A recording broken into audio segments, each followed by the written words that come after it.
Morning light filtered softly through the tall windows of Willowmere Park, gilding the air with the fading warmth of autumn. At the drawing-room window stood Pearl Hartwell, her gaze following the gardeners as they gathered the last of the fallen leaves. 5 years had passed since she had entered this house as a bride, and only 3 months since she had become its widow. Beyond the glass, the Hampshire countryside lay cloaked in russet and gold, unaware of the silence that had settled within her heart. "Mrs. Hartwell," came the voice of Mrs. Fletcher, the housekeeper who had served the Hartwell family for over 20 years.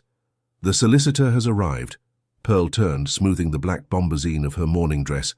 "Thank you, Mrs. Fletcher. Please show Mr. Harrington to the study." At 24, Pearl carried herself with the quiet dignity of a woman who had learned to mask disappointment. Her chestnut hair was pulled back severely, as befitted a widow, though a few rebellious tendrils framed a face that, despite its solemnity, retained the delicate beauty of youth. Her eyes, a luminous hazel that her mother had once called changeable as the seasons, were perhaps her only notable feature, though few had bothered to notice them during her marriage. The death of Edmund Hartwell had not brought grief so much as a strange, hollow relief. Their marriage had been one of convenience, her father's business connections enhanced, Edmund's need for a respectable wife fulfilled. He had been 35 to her 19 when they wed, a man of rigid habits and few words. Pearl made her way to the study, a masculine room that still seemed to hold the essence of her late husband. The faint scent of tobacco, the meticulously arranged ledgers, the complete absence of comfort or beauty. Like the man himself, the room was functional, prosperous, and utterly devoid of warmth. "Mrs. Hartwell," Mr. Harrington greeted her, rising from his seat as she entered. "I trust you are well." "As well as can be expected, thank you," Pearl replied with practiced calm. She had spoken these words so often in recent weeks that they had lost all meaning. The solicitor cleared his throat. "I've finalized the details of Mr. Hartwell's will. As he had no male heir, Willowmere Park reverts to his cousin, Mr. Frederick Hartwell. However, you have been provided with a modest annual income and the use of the dower house on the estate's eastern boundary." Pearl had expected no more.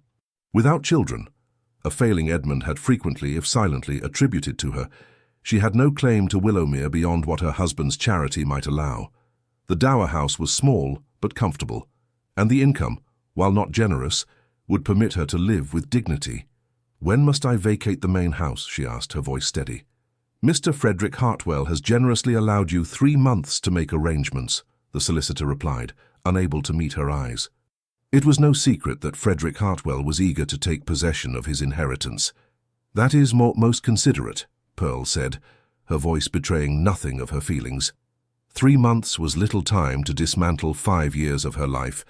After the solicitor departed, Pearl stood in Edmund's study, surrounded by the masculine furnishings that had never welcomed her presence. During their marriage, she had dutifully managed the household, organized dinners for Edmund's business associates, and sat through long, silent evenings while he read his newspapers. They had shared a bed only in the most perfunctory manner, and when it became clear no child would result, Edmund had retreated to his own chambers. Pearl had never been unhappy, precisely. Edmund had not been cruel or unkind, merely indifferent. He had provided for her material needs and expected in return an efficient mistress for his household and a respectable companion for public appearances. He had not expected nor wanted her heart.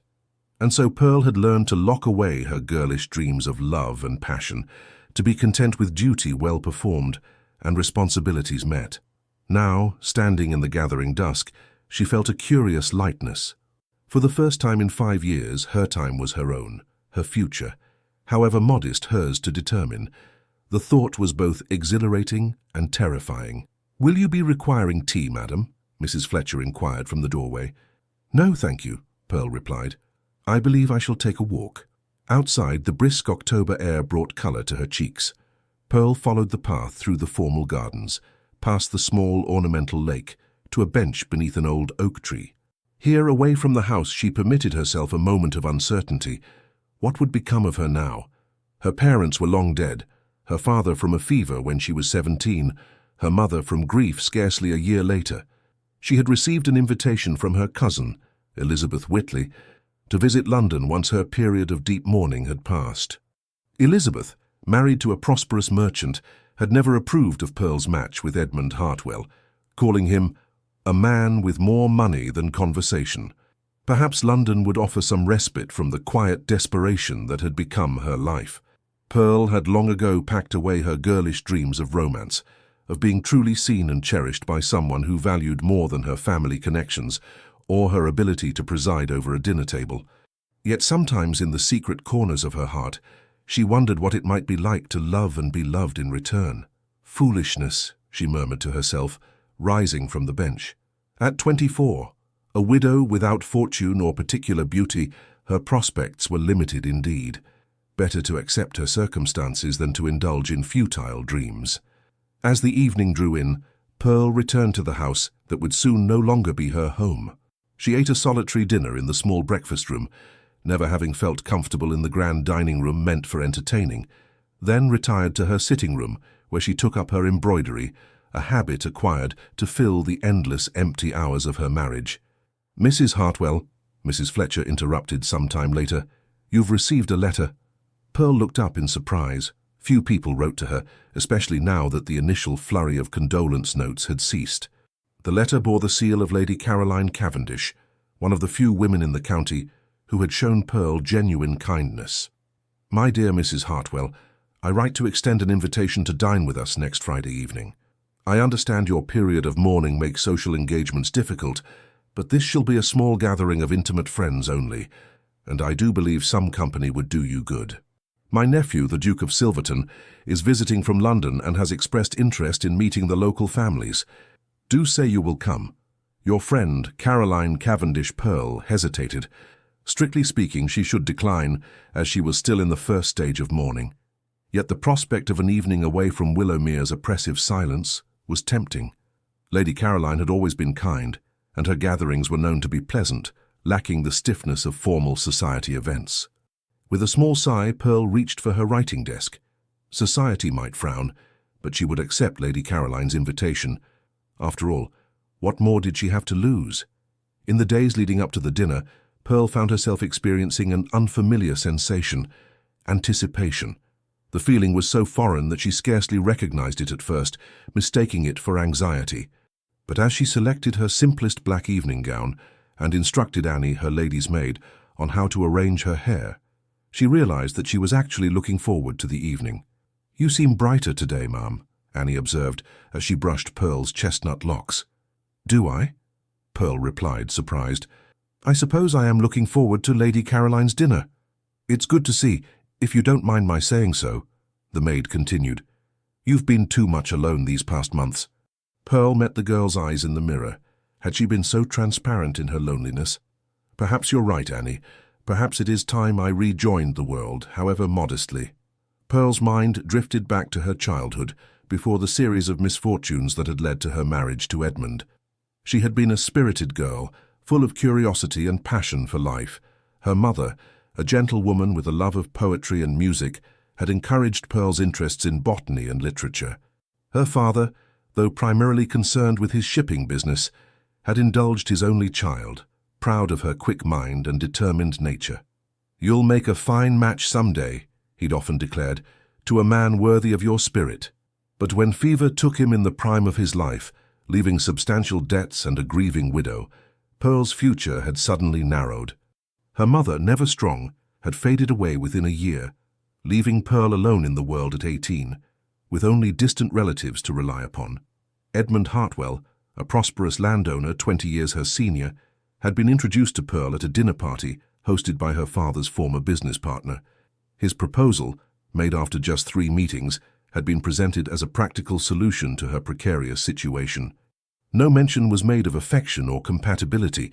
It was a business arrangement, plain and simple, and Pearl, young and frightened with few other options, had accepted. "The carriage is ready, ma'am," Annie's voice broke through her reflections. "And you do look lovely." Pearl smiled at her maid, grateful for the young woman's loyalty. "Thank you, Annie. I shall not be late." On Friday evening, as her small carriage made its way along the lane to Cavendish Hall, Pearl felt a flutter of nerves. What if she had forgotten how to make conversation? What if the other guests stared or whispered behind their hands about the young widow attending a social function so soon after her husband's death? But as the carriage pulled up to the imposing facade of Cavendish Hall, Pearl reminded herself that Lady Caroline was not one to tolerate unkindness among her guests. Taking a deep breath, she allowed the footman to help her down from the carriage. The butler who answered the door recognized her immediately. "Mrs. Hartwell," he greeted her with a respectful bow.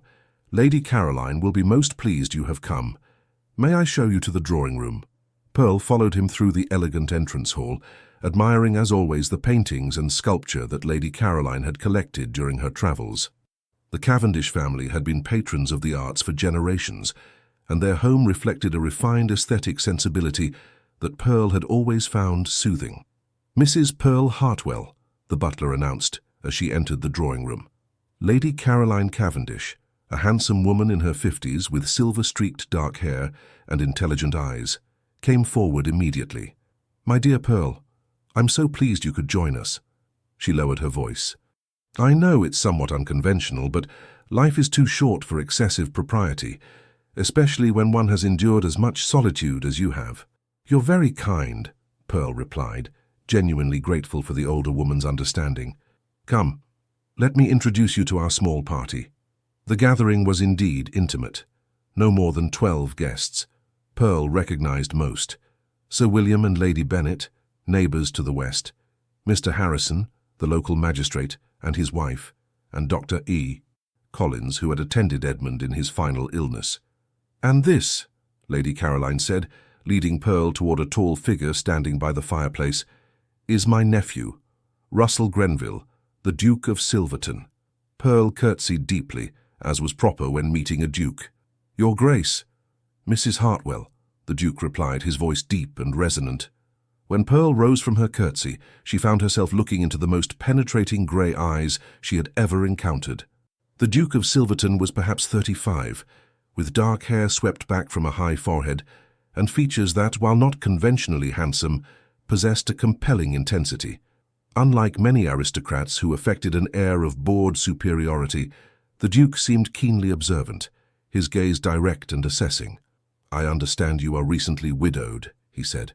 "Please accept my condolences."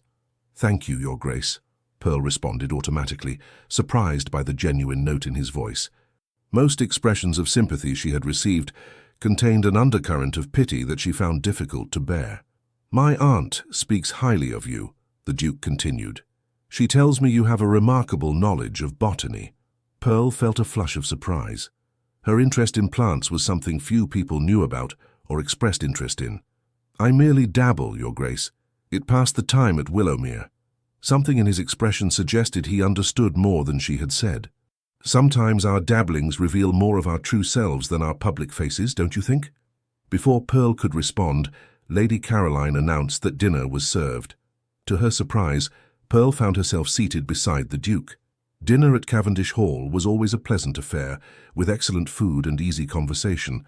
Lady Caroline had a gift for gathering people who could speak intelligently on various topics without descending into argument or tedium.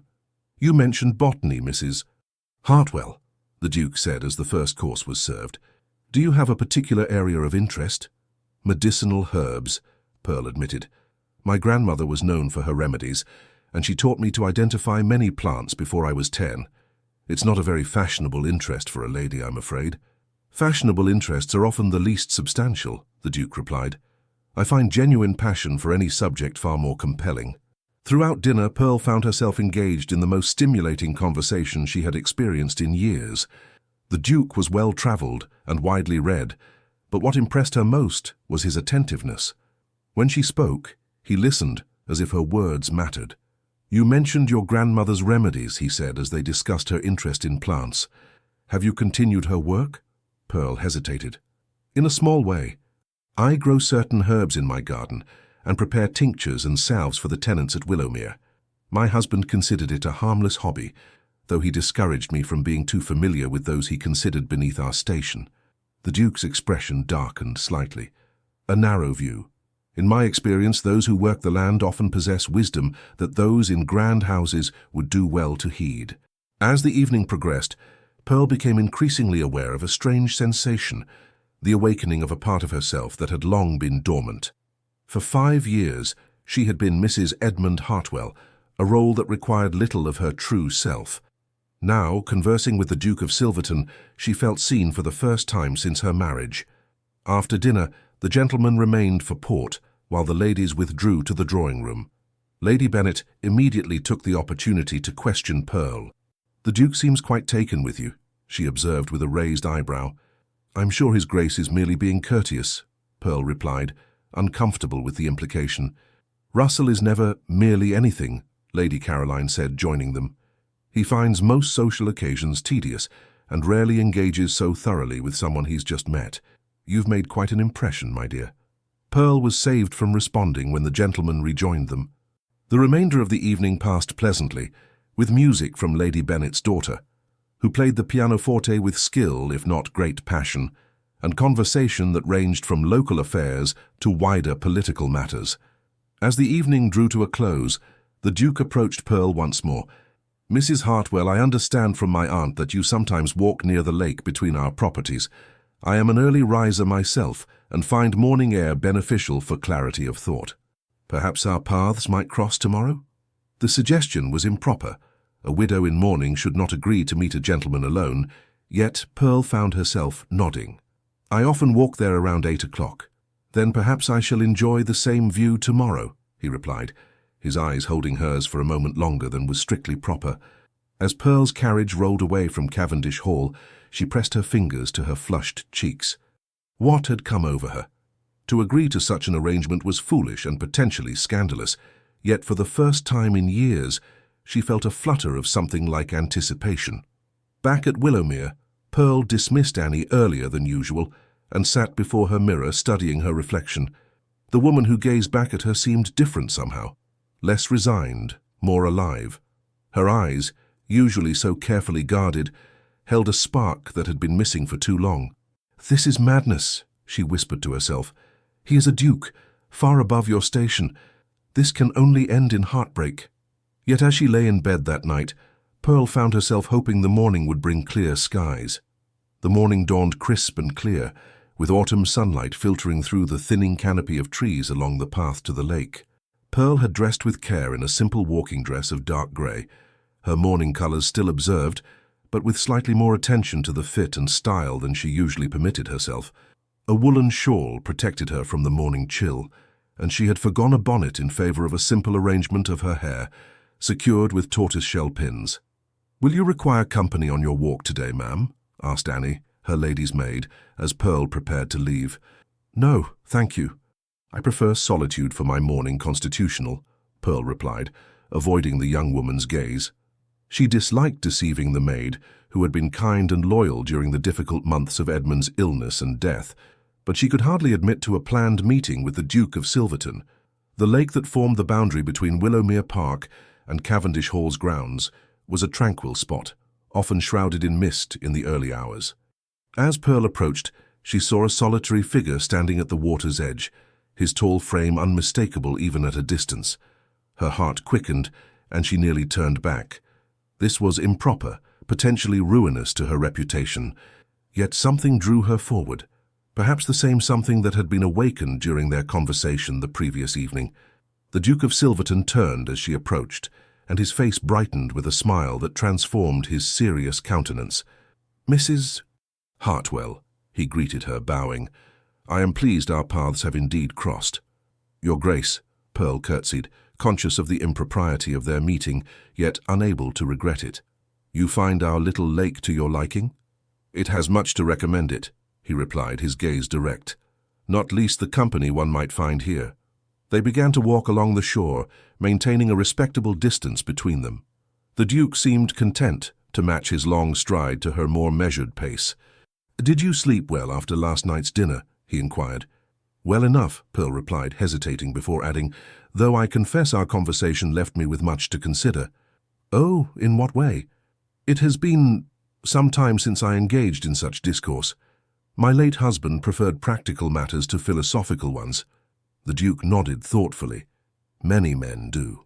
The business of managing estates and investments is certainly important, but I have always believed that we diminish ourselves when we neglect the life of the mind and heart."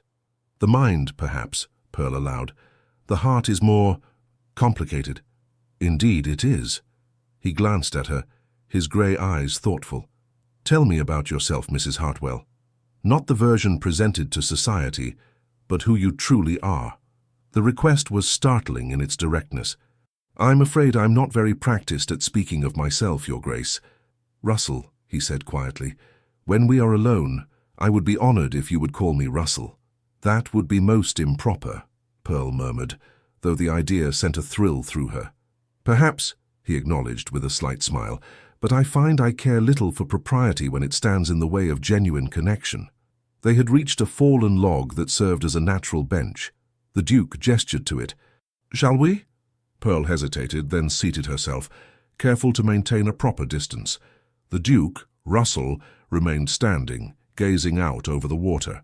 I am considered something of an oddity among my peers, he said suddenly.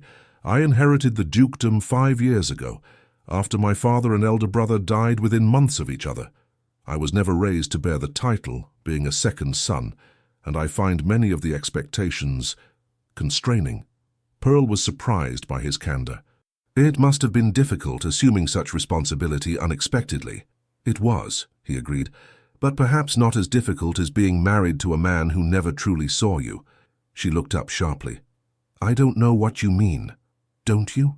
His grey eyes held hers, and Pearl felt as though he could see straight through the careful facade she had constructed over the years. I observed you last night, Pearl. Forgive my presumption in using your given name. You came alive during our conversation in a way that suggests such engagement has been rare in your experience. Pearl should have been offended by his forwardness, yet she found herself responding to his honesty with her own. My marriage was not a love match, she admitted, her fingers twisting in her lap. Edmund was a respectable man, but we had little in common. He married me because a business associate's daughter was suitable, and my father agreed because Edmund's position was secure. She looked away. It was not an unhappy marriage, merely an empty one. An emptiness that can be more painful than outright cruelty, Russell said softly. To be present but unseen is its own kind of loneliness. Pearl felt a strange relief at having her experience so perfectly understood. Yes, she whispered. That's exactly it. And now? Russell asked. What do you desire now that you are free to choose your own path? The question caught Pearl off guard. No one had asked what she wanted in so long that she scarcely knew how to answer. I haven't permitted myself to consider it, she finally said. My immediate future is the dower house once Mr. Frederick Hartwell takes possession of Willowmere. That is what circumstance dictates, Russell pressed gently. But what does Pearl Hartwell wish for? A dozen forbidden dreams flashed through her mind. Travel, learning, companionship, passion, things she had packed away years ago as impossible fancies. I suppose I wish to feel alive, she whispered, scarcely believing her own boldness. To experience the world rather than merely observing it through a window. Russell sat beside her then, careful to maintain propriety, yet close enough that she could sense his warmth. I felt it too, he said quietly. Last night at dinner, a recognition of something kindred, as if I had been waiting to meet you without knowing it. Pearl's breath caught. Your Grace, Russell, such talk is dangerous. Only if we fear what it might lead to, he replied, and I find, quite unexpectedly, that I am not afraid. The morning light caught his profile, illuminating the strength in his features and the surprising gentleness in his expression. Pearl felt herself drawn to him, not merely because of his position or appearance, but because of the authenticity he offered, the chance to be seen and valued for herself alone. I must return to Willowmere soon, she said reluctantly. The household will wonder at my absence. Will you walk with me again tomorrow? He asked, rising and offering his hand to help her up. Pearl hesitated only briefly before placing her gloved fingers in his. Yes, she said simply. I will. As they parted ways at the boundary between the two estates, Pearl glanced back to find Russell still watching her. He raised his hand in a gesture that felt somehow more intimate than any touch. That night, alone in her bedchamber, Pearl removed the pins from her hair and let it fall loose around her shoulders. In the mirror, she saw a woman transformed, her eyes brighter, her cheeks flushed, her posture straighter. What are you doing? She asked her reflection. He is a duke, and you are a widow with nothing to offer. Yet even as she cautioned herself, Pearl knew she would meet him again tomorrow and the day after, for as long as he wished. For the first time in 5 years, perhaps in her entire life, she felt truly alive, and she could not bring herself to turn away from that feeling, whatever the consequences might be. The next morning, Pearl woke earlier than usual, her heart racing with anticipation. A quick glance outside revealed a day quite different from the previous one.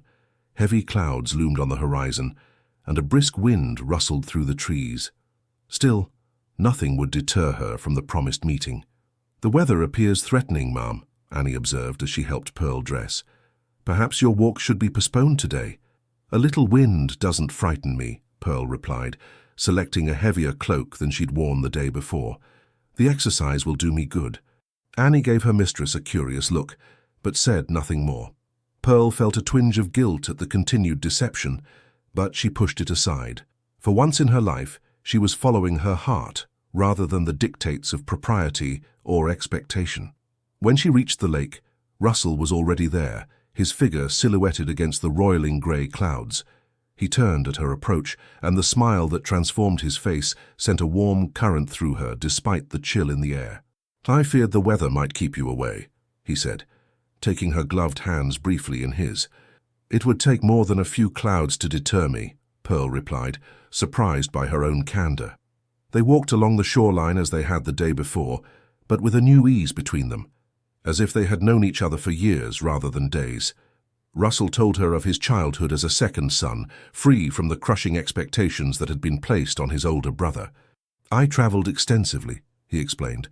"Studied at Oxford, then spent nearly 2 years exploring the continent before Napoleon made such journeys impossible. I thought perhaps I might pursue diplomacy or scholarship. I never imagined I would inherit the title." "How did it happen?" Pearl asked gently, "if it's not too painful to discuss." "My father contracted pneumonia during a particularly harsh winter," Russell said, his expression somber. "My brother, who had always been of delicate health, rushed from London to be at his bedside. The journey in such weather proved too much for him. He fell ill shortly after arriving at Silverton House, and both he and my father were gone within a fortnight of each other." "How terrible for you," Pearl murmured, instinctively reaching out to touch his arm in sympathy. "It was a dark time," he acknowledged. "Made more complex by the fact that my brother left behind a fiancée, Lady Eleanor Talbot, whom many expected me to marry in his stead, to keep the planned alliance between our families intact." Pearl felt an unexpected surge of jealousy. "And did you?" "No," Russell replied firmly, though there was considerable pressure from both families. Eleanor was a suitable match for the dukedom, but we had no affection for each other.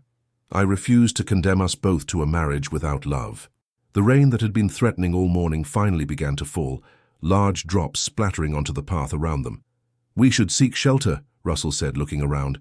"There's a gamekeeper's cottage nearby, abandoned now, but still sound." They hurried through the increasing downpour to a small stone building nestled among the trees at the edge of the Cavendish property. It was indeed abandoned, but, as Russell had said, still structurally sound. He pushed open the door and they stepped inside, out of the rain that now fell in earnest. The cottage was simple: one room with a stone fireplace, a rough wooden table, and a single chair. Dust covered every surface, and cobwebs hung from the ceiling beams, but it was dry and offered protection from the storm that had descended upon them. "It's not quite the setting I would have chosen for our conversation," Russell said with a wry smile, helping Pearl remove her sodden cloak and hanging it near the fireplace. "But it seems fate has its own ideas." "Indeed." Pearl moved toward the fireplace, noticing with relief that there was still wood stacked beside it. "Might we light a fire? My gown is rather damp." "Of course." Russell knelt at the hearth, skillfully arranging kindling and logs. Pearl watched in surprise as he worked confidently with flint and steel to ignite the fire. "You seem quite proficient at this," she observed. "My travels taught me many practical skills," he replied, feeding the growing flame. "I've spent nights in far less comfortable accommodations than this, I assure you." As the fire began to cast a warm glow throughout the small space, Pearl became acutely aware of their situation. Alone together in an isolated cottage, with a storm raging outside. It was highly improper, potentially scandalous if anyone were to discover them. Yet instead of anxiety, she felt a curious sense of rightness, as if the universe had conspired to create this moment of privacy between them. "Your dress will never dry properly while you're wearing it," Russell observed, his tone matter-of-fact rather than suggestive. "There's a blanket on that shelf, rough but clean enough. You could wrap yourself in it and hang your gown by the fire." Pearl felt herself flush. "I couldn't possibly—" "I'll wait outside on the porch," he added quickly, misinterpreting her hesitation. "The overhang will keep me dry enough." "No," Pearl said, the words surprising them both. "That's unnecessary. I trust you, Russell. But perhaps you could turn your back for a moment?" He nodded, moving to face the wall while Pearl quickly loosened her gown, slipping it off to reveal the chemise and petticoats beneath. She wrapped the blanket around herself, then hung the damp garment on a hook near the fire. "You may turn around now," she said, her voice steadier than she felt. When Russell faced her again, his expression was one of such gentle reverence that Pearl's momentary embarrassment faded. He removed his own coat, which was soaked through, and hung it beside her dress before settling on the floor near the fire, gesturing for Pearl to take the cottage's only chair. "It seems we are to be stormbound for a while," he observed, looking toward the window where rain lashed against the glass. "I hope your household won't be too concerned about your absence." "They're accustomed to my long walks," Pearl replied, "though perhaps not in such weather." A comfortable silence fell between them, broken only by the crackling of the fire and the drumming of rain on the roof. There was an intimacy to the moment that should have frightened Pearl, yet she felt only a deep sense of peace. "May I ask you something?" Russell said at last, his grey eyes reflecting the dancing flames. "Of course. What did you dream of before life led you to Edmund Hartwell? What did the young Pearl wish for her future?" The question stirred memories long buried. "I wanted to travel," she admitted, "to see the great gardens of Europe, to study plants that couldn't grow in England's climate, to write a comprehensive guide to medicinal herbs that might be useful to ordinary people." She smiled softly at the recollection. "My mother always said I had more curiosity than was entirely proper for a young lady. She sounds like a remarkable woman." She was, gentle but strong in her own way. She loved poetry and could recite Byron from memory. Pearl's voice grew wistful. "She would have wanted more for me than I settled for." "It's not too late, you know," Russell said quietly, "to pursue some of those dreams." "Perhaps not all is lost," Pearl conceded, "though travel seems unlikely for a widow of modest means." "Unless she had a companion who shared her interests," Russell suggested, his gaze intent. "Someone who could show her the gardens of Paris, the ancient herbaria of Italy." Pearl's heart quickened. "Russell, what are you saying?" He moved from his place by the fire to kneel before her chair, taking her hands in his. "I'm saying that since the moment I saw you, I've felt a connection I've never experienced before. I'm saying that in just 2 days, you've awakened parts of me I thought long dormant. I'm saying that I believe we were meant to find each other, Pearl Hartwell. But I am so far beneath your station," she protested weakly. "Society would never—" "Society," Russell interrupted with uncharacteristic vehemence, "has never dictated my choices, and I won't allow it to do so now. I am asking for nothing yet, only the chance to continue knowing you, to explore what lies between us without the constraints of rank or expectation." Outside, a crack of thunder punctuated his words, so close that the small cottage seemed to shudder. Pearl felt her own barriers crumbling in its wake. "Yes," she whispered, squeezing his hands. "I want that too." The rain continued throughout the day, trapping them in their unexpected sanctuary. They talked for hours, sharing stories of their childhoods, their hopes, their disappointments. Pearl spoke of her parents' love for each other, how it had shaped her understanding of what marriage could be. Russell described his years at Oxford, his friendships there, his love of ancient languages and philosophy. As afternoon began to fade toward evening, the rain finally slackened. They both knew their time in this suspended reality was coming to an end. "Your household will be truly concerned by now," Russell said, helping Pearl into her now dry gown. His touch, though proper, sent tingles of awareness through her.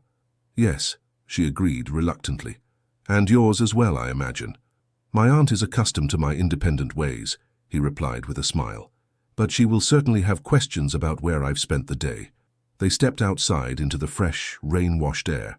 The storm had cleared, leaving behind a sky of impossible blue and trees glistening with droplets that sparkled in the late afternoon sunlight. "I feel as though everything looks different now," Pearl murmured, gazing at the familiar landscape transformed by the rain. "Because everything is different," Russell replied, his eyes holding hers. "We are different, you and I, than we were this morning." He was right, Pearl realized. Something fundamental had shifted during those hours in the cottage, a deepening of connection, an acknowledgement of possibility that could never be undone. "Will I see you tomorrow?" she asked, no longer pretending that these meetings were chance encounters. "Wild horses couldn't keep me away," Russell promised, raising her hand to his lips for a kiss that, even through her glove, sent warmth coursing through her. "Same time, by the lake?" "I'll be there," Pearl assured him.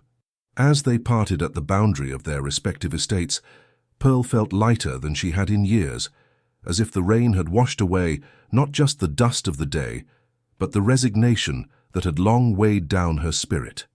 Whatever came of this unexpected connection with the Duke of Silverton, friendship, scandal, or something she scarcely dared name even to herself, she knew she would not regret a moment of it. Over the next week, Pearl and Russell met each morning by the lake.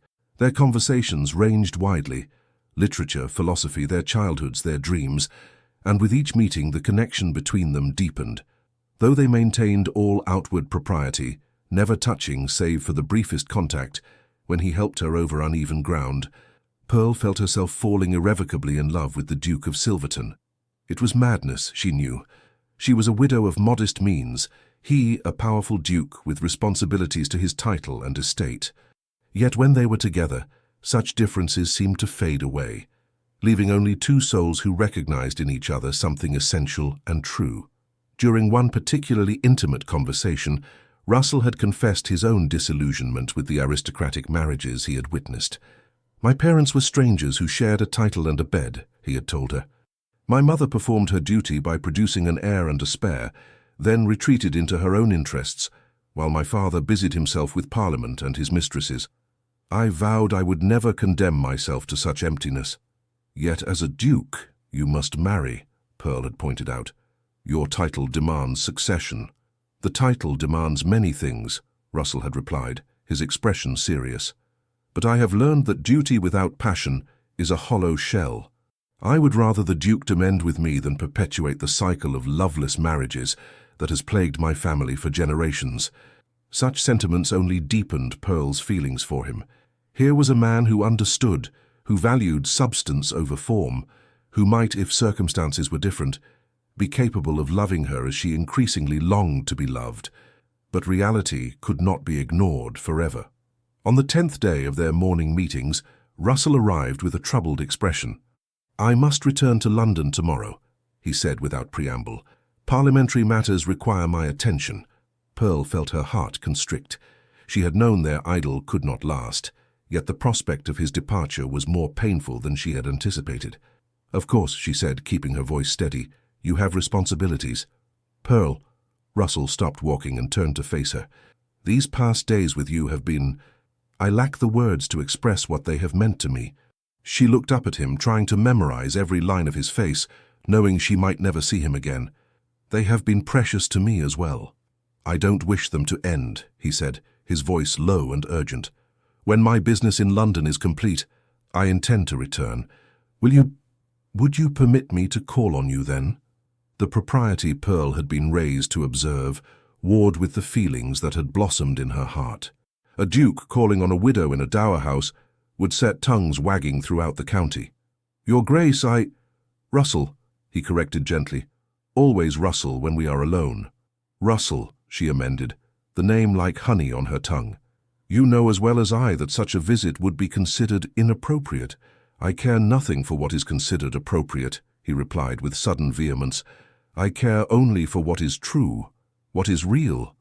And what I feel for you, Pearl Hartwell, is the most real thing I have ever known." Pearl's breath caught at the intensity in his eyes. "What are you saying?" "I'm saying that in 10 days you have awakened something in me I thought dead.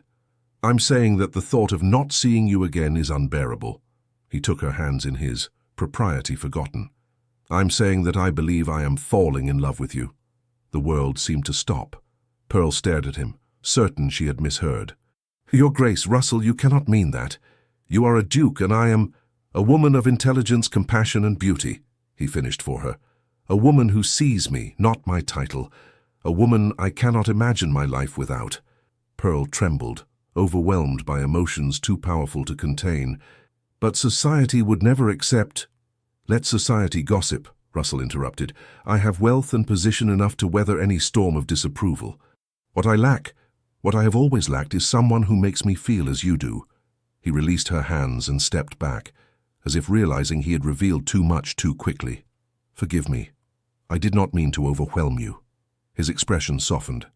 "I leave for London tomorrow, but I will return in 2 weeks. Will you consider what I've said? Will you at least allow me to call on you when I return?" Pearl looked into the face of this man, who had somehow, in the span of 10 days, become the center of her world. How could she deny him, deny herself, the chance to discover what might grow between them? "Yes," she said softly, "I will consider it. And yes, you may call on me when you return." Relief and joy transformed his features. "Thank you," he said simply, though the words contained volumes of meaning.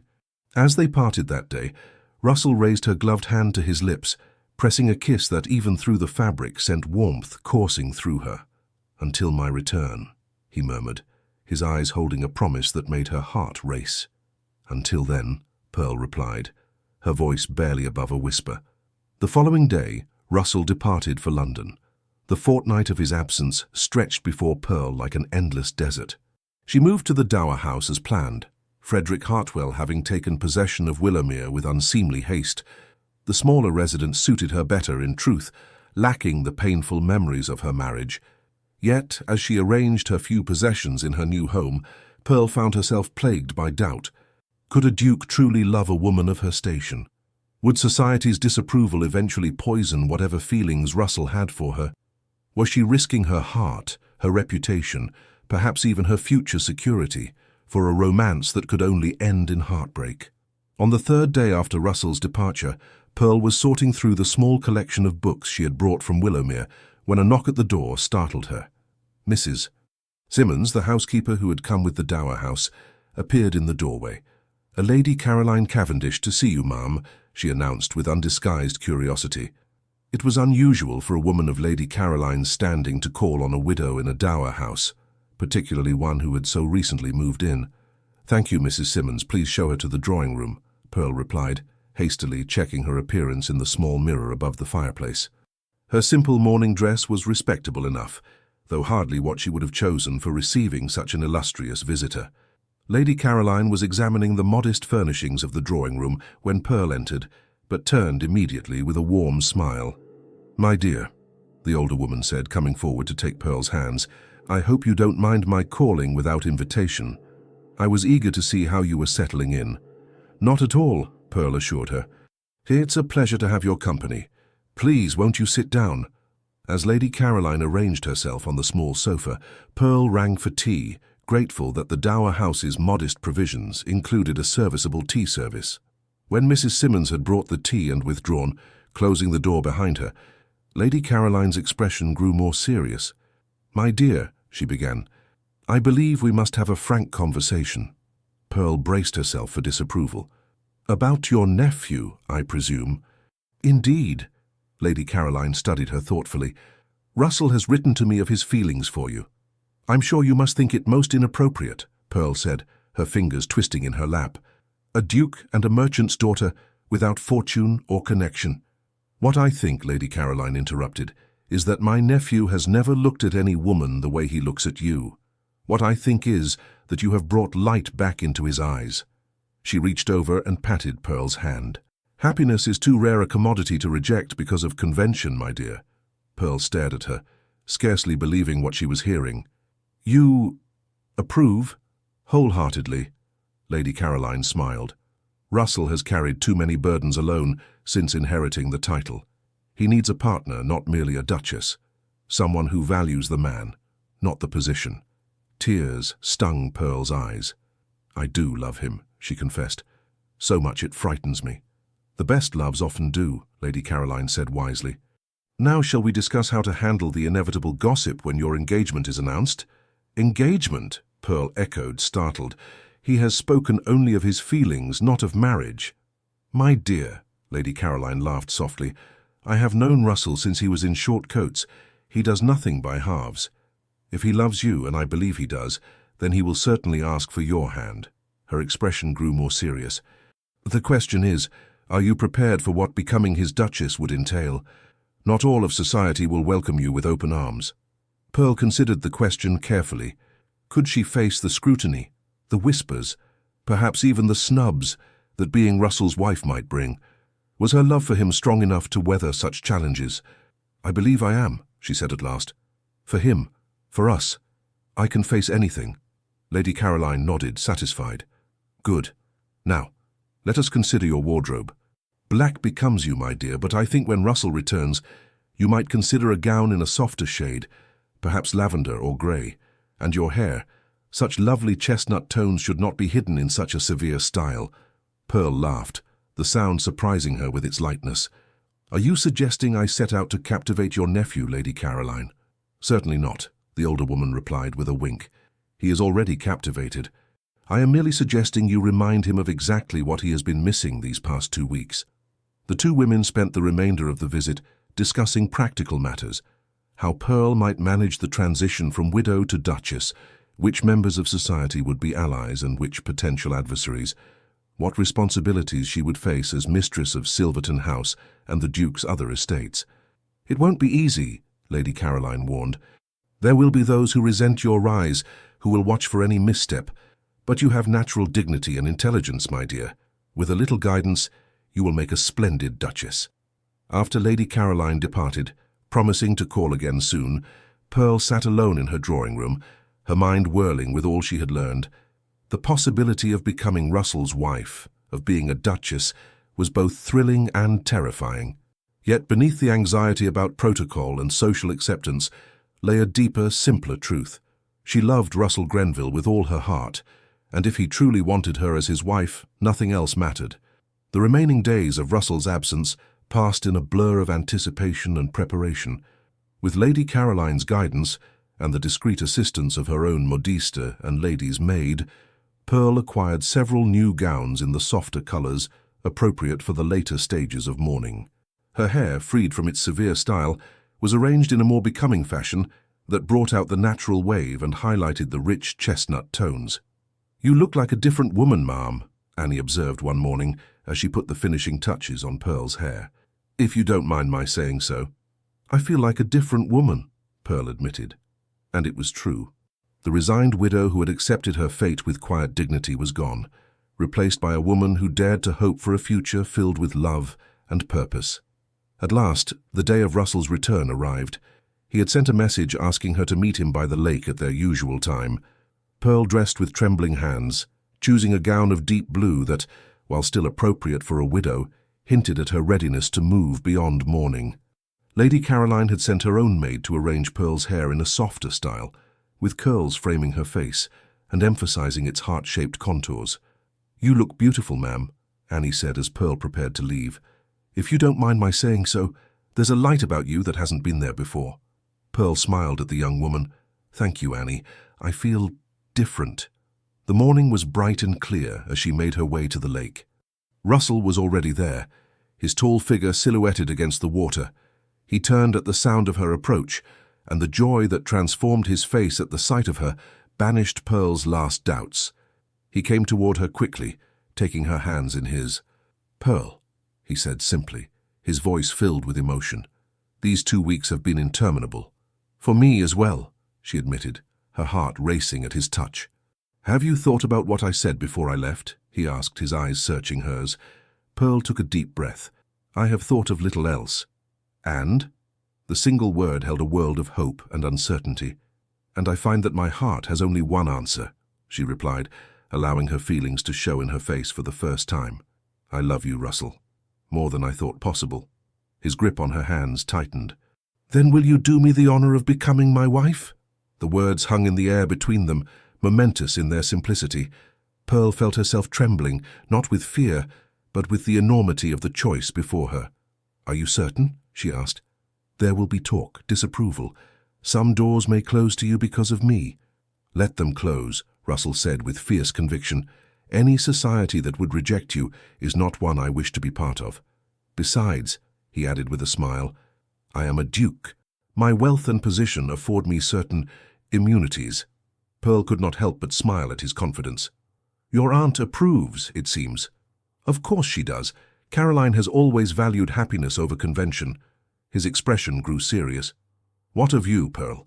Can you face the challenges that may come? Can you bear the scrutiny, the whispers, perhaps even the snubs, that being my Duchess might entail?" Pearl considered the question carefully. "I believe I can," she said at last. "For you, for us, I can face anything." With a cry of joy, Russell drew her into his arms. "Then say yes," he whispered against her hair. "Say you'll marry me." "Yes," Pearl breathed, her heart soaring. "Yes, Russell, I will marry you." Their lips met in a kiss that sealed their fate, tender at first, then deepening with the passion they had restrained for so long. When they finally parted, both were breathless. "I have spoken with my solicitor in London," Russell said, his eyes alight with plans. "We can marry by special license as soon as you are ready." "What of society, the gossip?"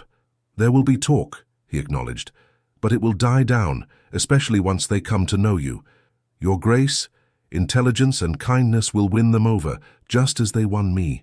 Pearl felt a surge of courage. After years of living according to others' expectations, she was choosing her own path at last.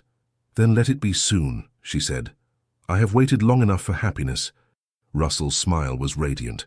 "So you have, my love. So you have."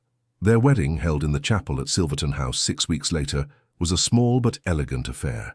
Lady Caroline stood proudly beside Pearl, while Russell's sister, Catherine, beamed with approval.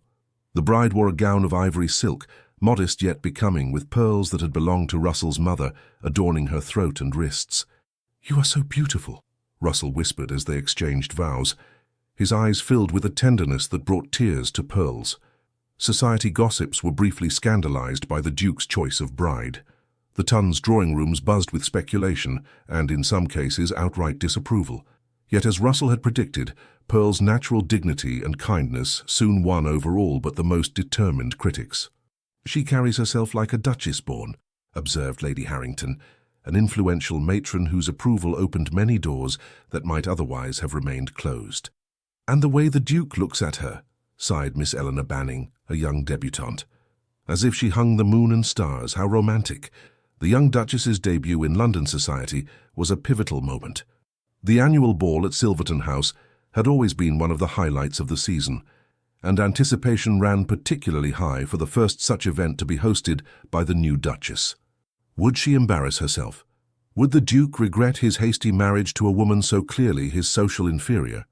Pearl had spent weeks preparing, learning the intricate dances, memorizing the names and relationships of scores of aristocratic families, selecting gowns that would be appropriate without appearing ostentatious. By the night of the ball, she felt as though she had been studying for the most important examination of her life. "So you look like you're marching to your execution," Russell observed with gentle amusement as they prepared to descend the grand staircase to greet their guests. "Remember, my love, you are the Duchess of Silverton. This is your home, and these are your guests. You have nothing to prove to anyone." Pearl squeezed his hand gratefully. "I only wish to make you proud." "You already do," he assured her. "Every day, in ways that have nothing to do with how well you can curtsy to a countess." With his steadfast support, Pearl found the confidence to face the scrutiny of London's elite. She greeted each guest with genuine warmth, danced every dance with grace if not particular expertise, and handled even the most pointed remarks with a dignity that impressed even her harshest critics. "I confess I had my doubts about the Duke's choice," Lady Hertford admitted to Lady Caroline as they watched Pearl charming a circle of diplomats' wives. "But she has a natural elegance about her, doesn't she? And such intelligent conversation. Not at all what one might expect from a country widow." "My nephew has always had excellent judgment," Lady Caroline replied serenely, "in all things except, perhaps, his choice of neckcloth." By the end of the season, Pearl had established herself as a respected, if not universally adored, member of society. She would never be a leader of fashion like the glamorous Lady Jersey, nor a political hostess like the formidable Lady Holland. But she had carved out her own niche, a salon where interesting conversation mattered more than rank, where artists and scientists mingled with aristocrats, where ideas were exchanged without regard for the usual social barriers. "You've created something rather remarkable," Russell told her one evening as the last guests departed from one of her gatherings. "A place where people can be themselves, not just their titles or fortunes." "I've only tried to make the kind of home I would wish to visit," Pearl replied modestly, "where substance matters more than appearance." As Duchess of Silverton, Pearl discovered strength she had never known she possessed. She managed the Duke's 3 estates with efficiency and grace, modernized the tenant farms with innovations that increased yields and improved living conditions, and established a hospital for women and children on the Silverton estate. She also became a patron of botanical research, funding expeditions to collect medicinal plants from around the world and establishing gardens where their properties could be studied. This work, once merely a dabbling to fill empty hours, became her passion and brought her recognition from the Royal Botanical Society. Russell, meanwhile, found in Pearl the partner he had always sought, someone who challenged his mind, supported his progressive political views, and loved him for himself rather than his title. Together, they made Silverton House a centre of intellectual and social reform, hosting gatherings where ideas were valued above rank and genuine conversation replaced idle gossip. "I never knew marriage could be like this," Russell confessed one evening as they sat in the library, comfortable in each other's company. "A true partnership of minds and hearts." Pearl smiled, reaching across to take his hand. "Nor did I. My first marriage taught me only what love is not. You have shown me what it can be." Their intimate life, too, was a revelation to Pearl. Edmund's infrequent attentions had been perfunctory at best, leaving her believing that physical love was merely a duty to be endured.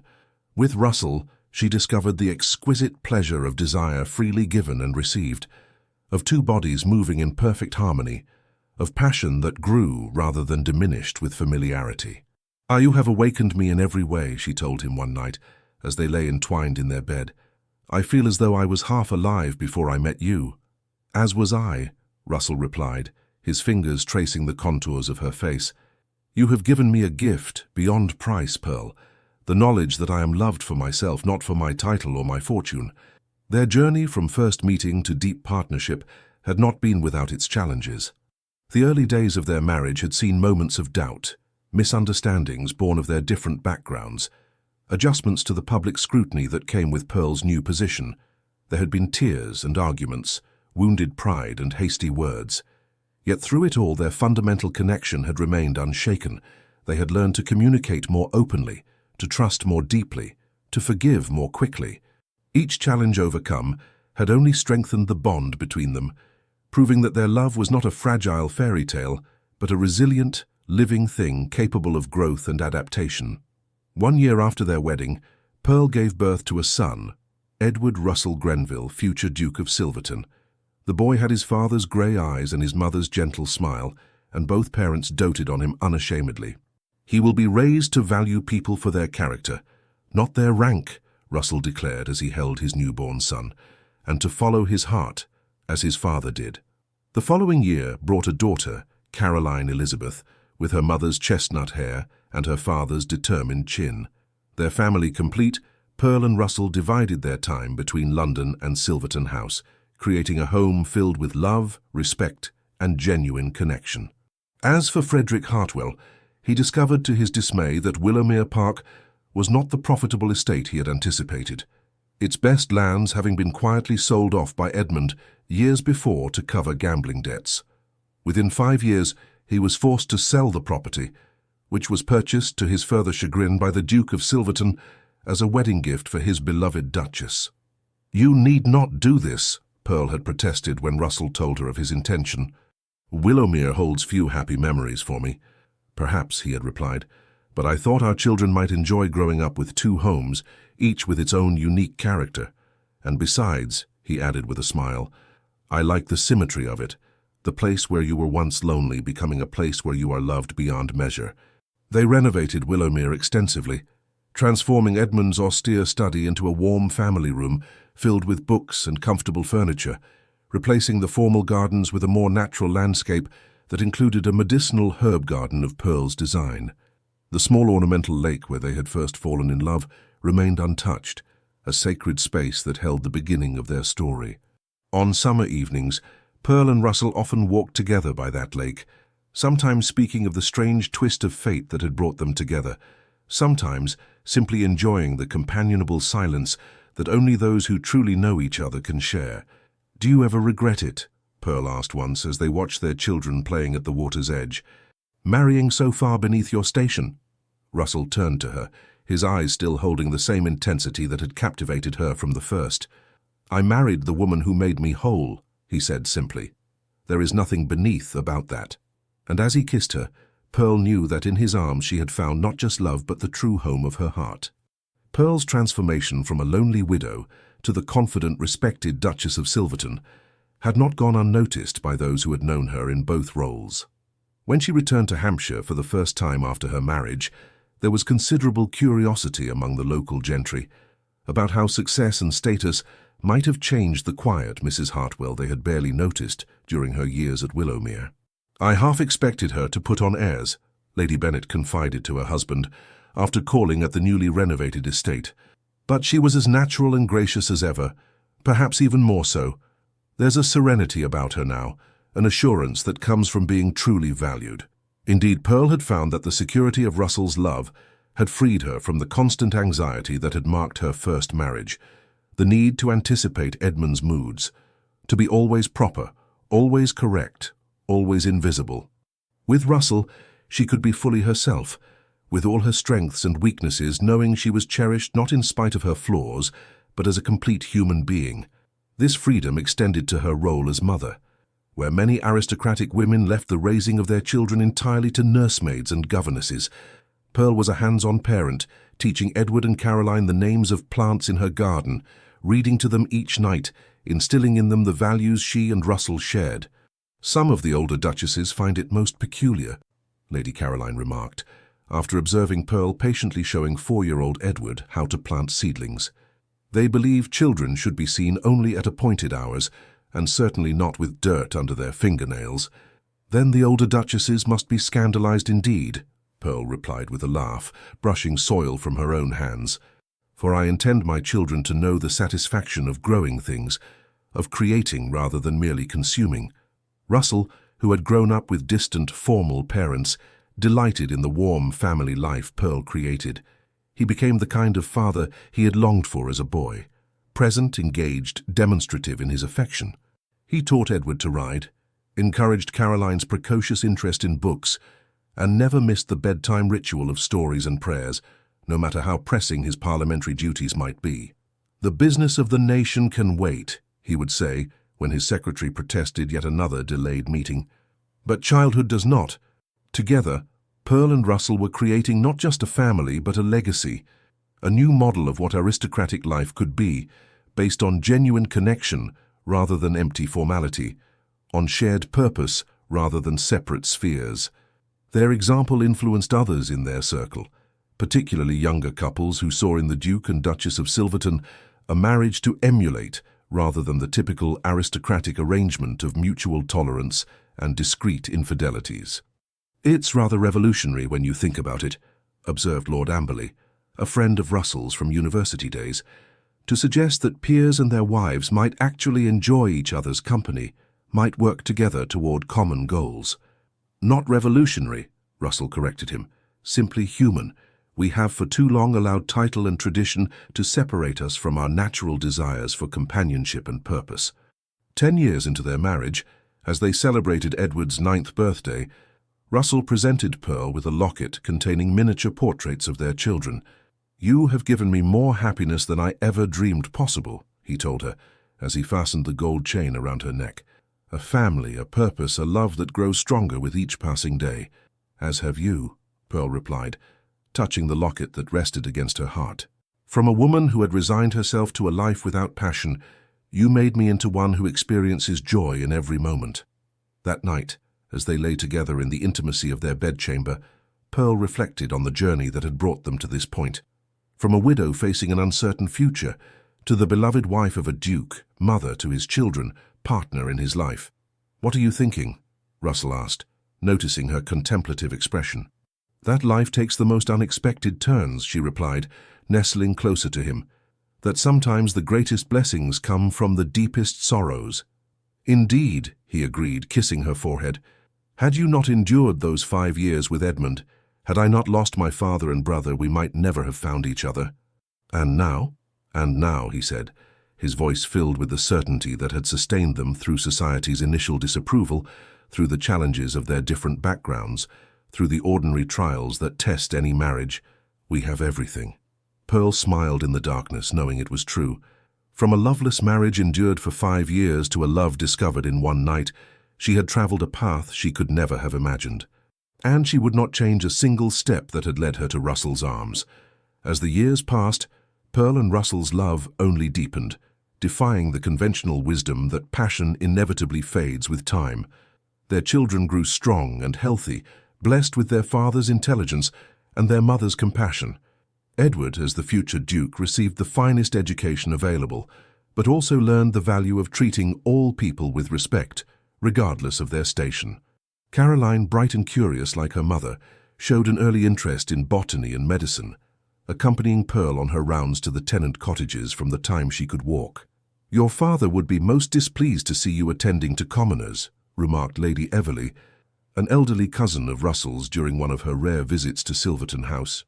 "Then I must be grateful that my husband encourages our children to develop their own sense of duty and compassion," Pearl replied calmly, long since immune to such barbs.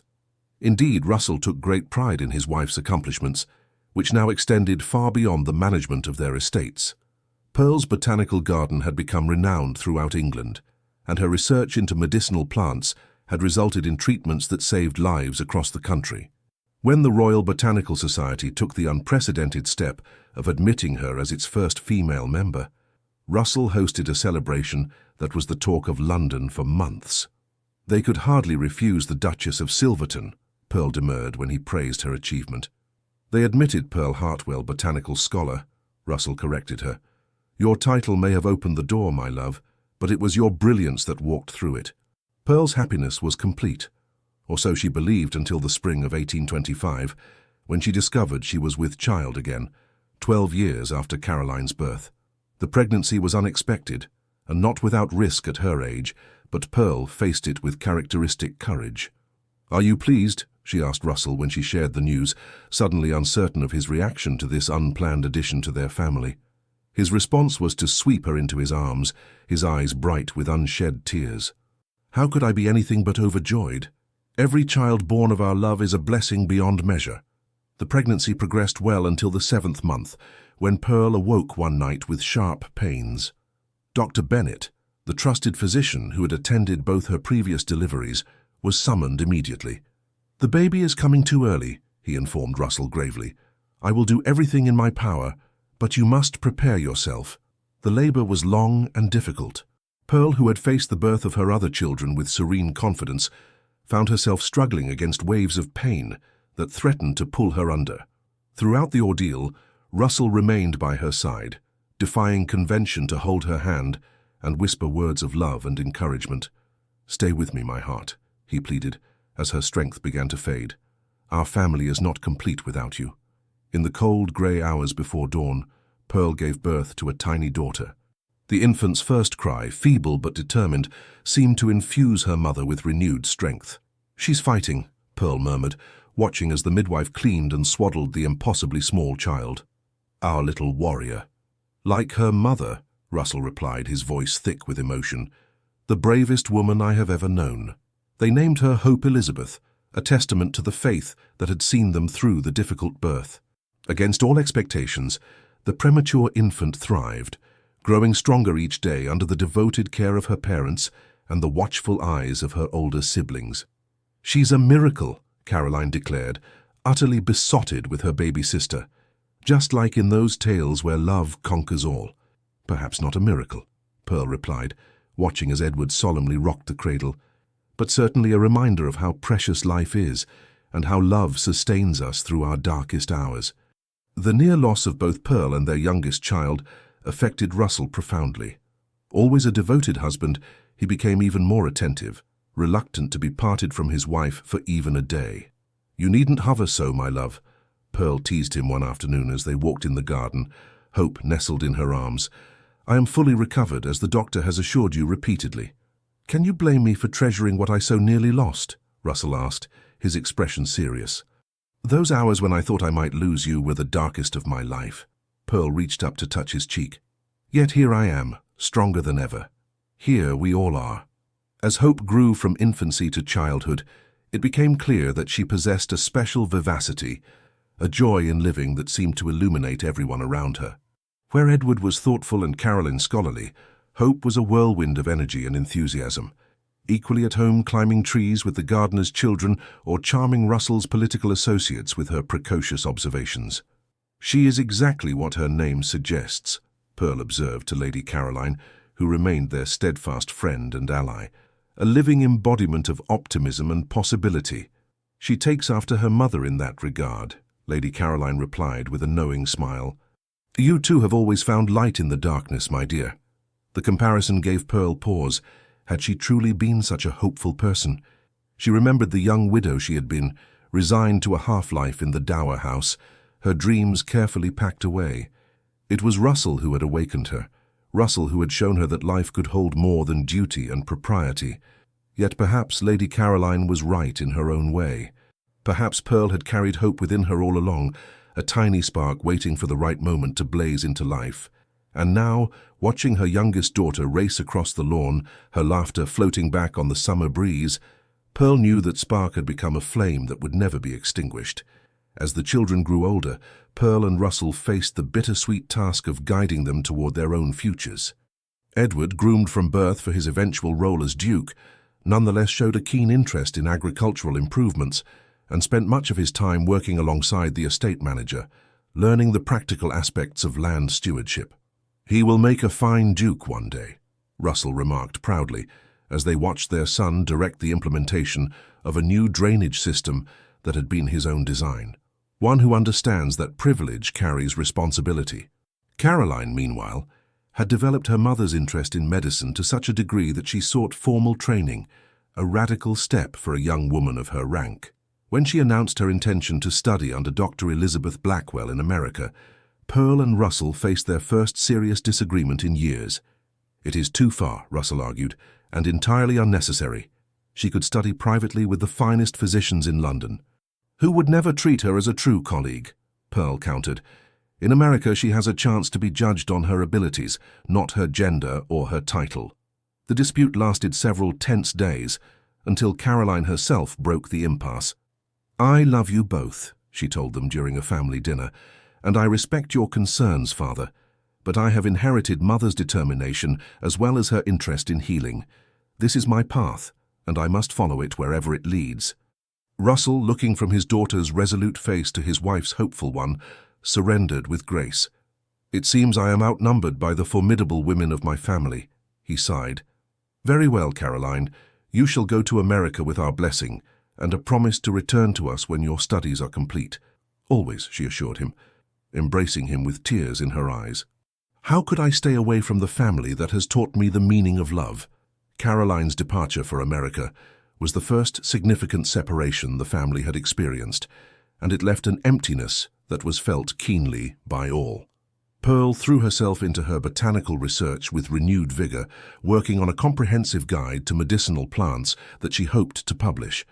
Russell immersed himself in parliamentary affairs, championing reforms in education and labor laws that reflected the progressive values he and Pearl shared.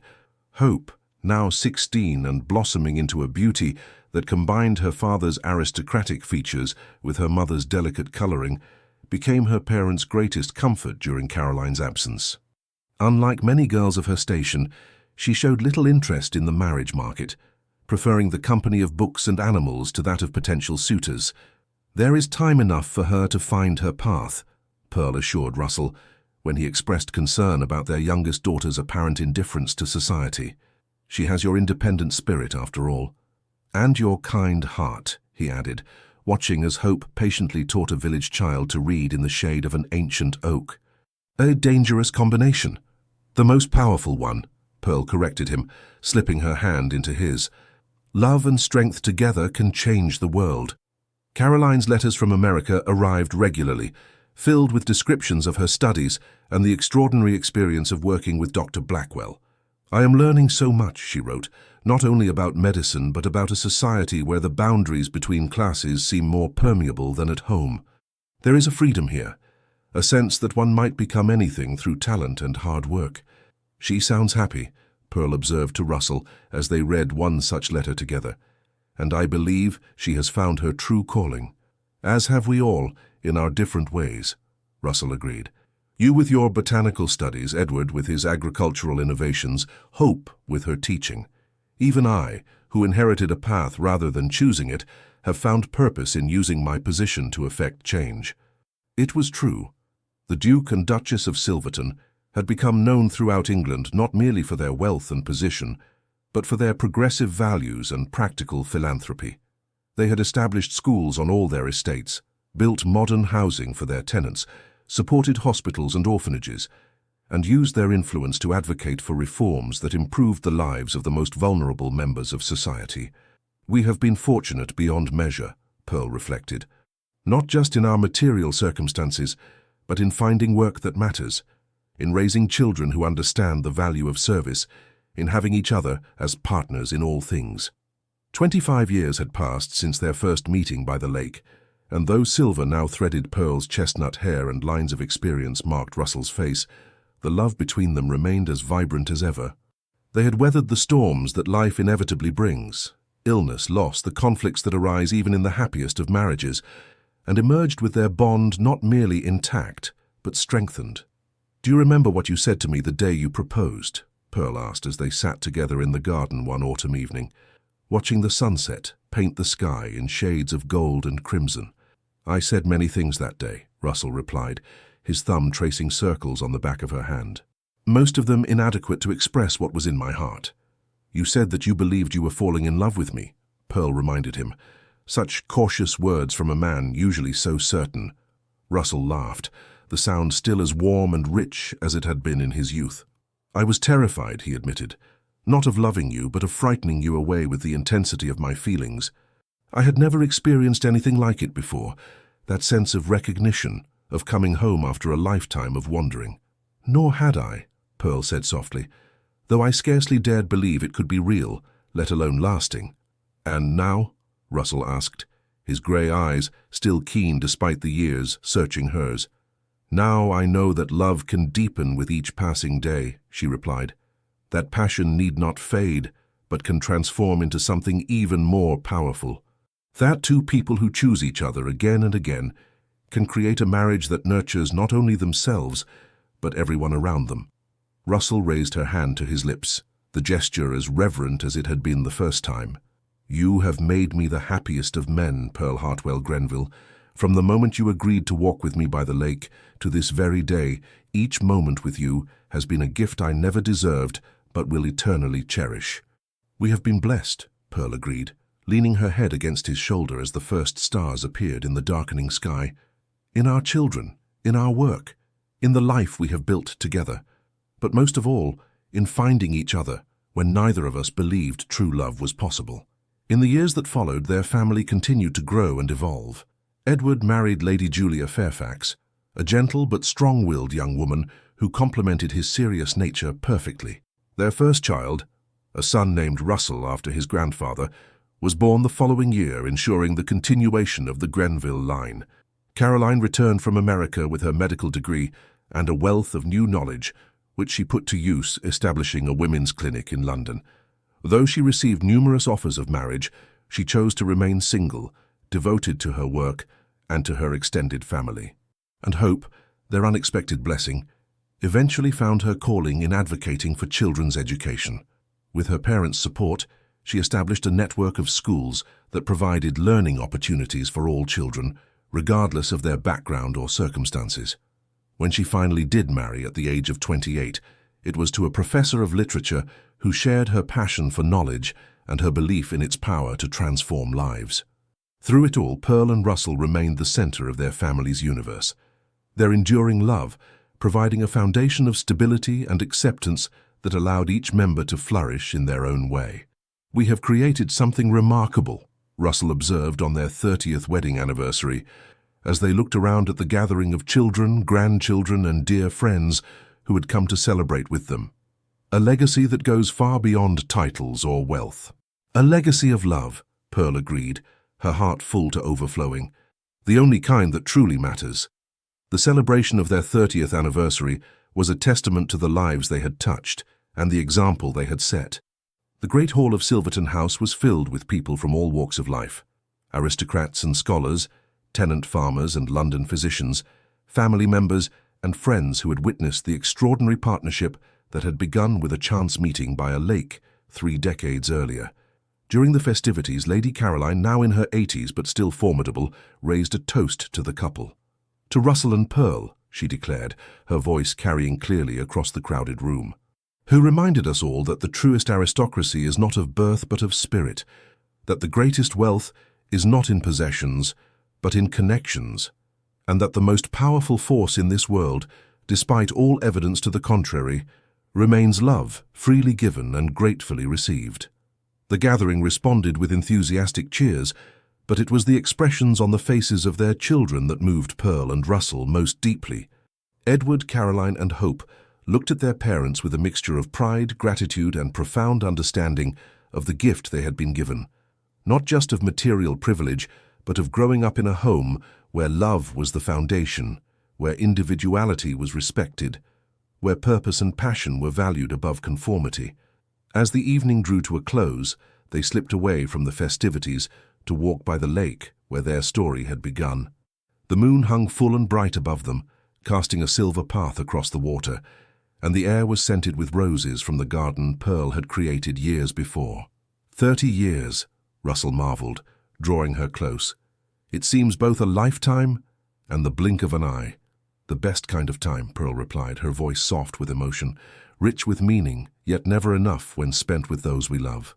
They stood in silence for a moment, surrounded by the beauty of the night and the deeper beauty of a love that had transformed not only their own lives, but the lives of countless others through their children, their work, and the example they set of what marriage could be at its best.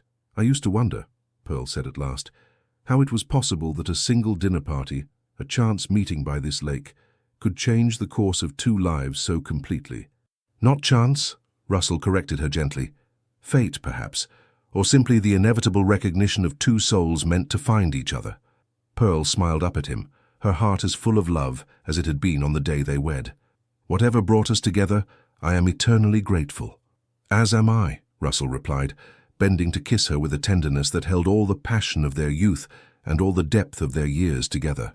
"For the woman who endured a loveless marriage for 5 years, only to teach me the true meaning of love in a single night, and every night since."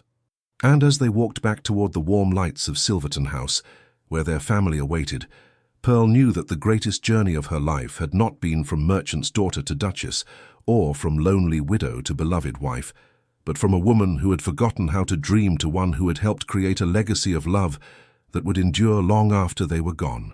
It was a journey she would make again, 1,000 times over, for the joy of walking it by Russell's side. The end. Dear listener, in the silence of this moment we share between the story that has just echoed in your mind and the real world awaiting your return. Allow me to offer these words as a shelter for your heart. Each breath you take now is a silent testament that life trusts you enough to offer you a new day. You need not have all the answers or see the entire path. Like the characters in this story, you need only the courage to take the next step. When you rest your head tonight, let every muscle relax with the certainty that you are exactly where you need to be on this journey.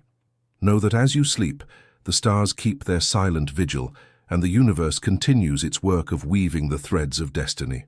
You are not alone in your walk. Even in moments when the path seems solitary, there is an invisible network of love and protection that sustains you, even when your feet touch the most arid ground. May your dreams be portals to wisdom, and your awakenings opportunities for love. May you recognize the nobility that dwells in your spirit, not by title or circumstance, but by the essence that is uniquely yours. As whispered the wind in the trees of legends of the fall, some fight against the story of the world. I embrace mine. I have no regrets. Good night, and until our next meeting in the pages of time, Legends of the Fall. Thank you for staying with us until the end. Your time and your heart mean the world to us. If you enjoyed this story, please like, comment, share and subscribe. Your support truly keeps us motivated to bring you more stories of love, redemption and breathtaking emotion. From the bottom of our hearts, thank you for being part of this journey. At the end of this video, another story suggestion from our channel will appear. Click it and let yourself be swept away by more unforgettable tales of passion, courage and love. With all our gratitude, Legends of the Fall team.